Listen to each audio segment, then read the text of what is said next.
Hello, you are welcome to today's video. In this video, we are going to be removing the background of this wonderful image using our quick selection tool. Without further ado, let's get started. Okay, now look at the image. As you can see, our image is locked.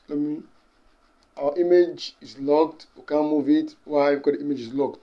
What are we going to do? Go to this layer, the background layer, double click on it to unlock it. Let's give it a name. Let's give it Spider. Spider, S-P-I-D-E-R.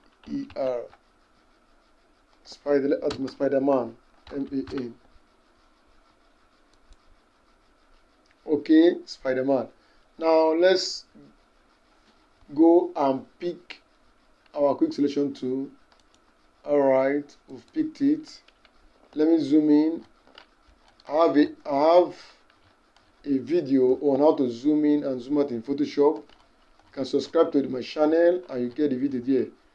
Okay, I'm making my selection.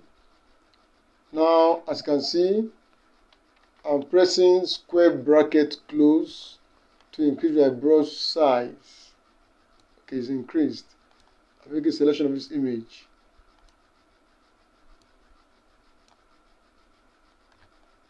Okay, I'm making a selection of this image using my quick selection tool. Okay,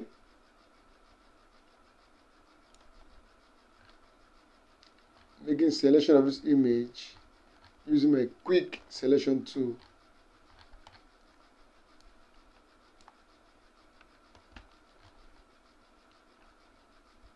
Let me come in here. Okay,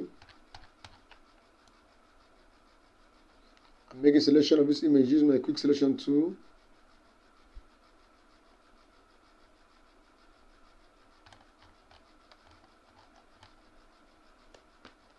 Alright, okay.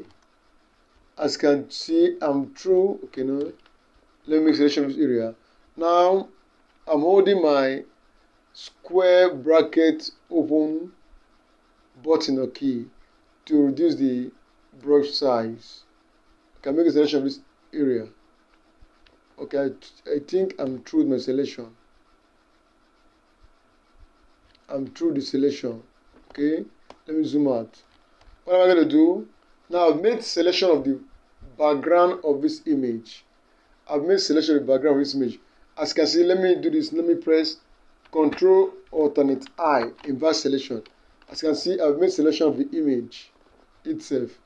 So in this tutorial, I want to make selection of the background image. I'll press Ctrl Shift I. Okay, so the inversion have been inverted. Let me make selection of this area, this place. I'll hold my Alt key and I'll make selection of this area. Holding my Alt key to subtract selection. I think that's okay. What am I going to do? I'll now right click. Go to Feather 2. Okay it. Then I'll delete. As you can see, I've made selection of this image using my quick selection tool, and I've removed the background of this image using my quick selection tool. As you can see, I've removed the background of this image using my quick selection tool. Okay, now let me go to select, deselect. You can see I've deselect. So I've dropped my selection. So this is our image. We've successfully remove the background of this image using our quick selection tool. If you love this video, please subscribe to our channel and like our videos and share with friends. Thanks for watching. See you in the next video.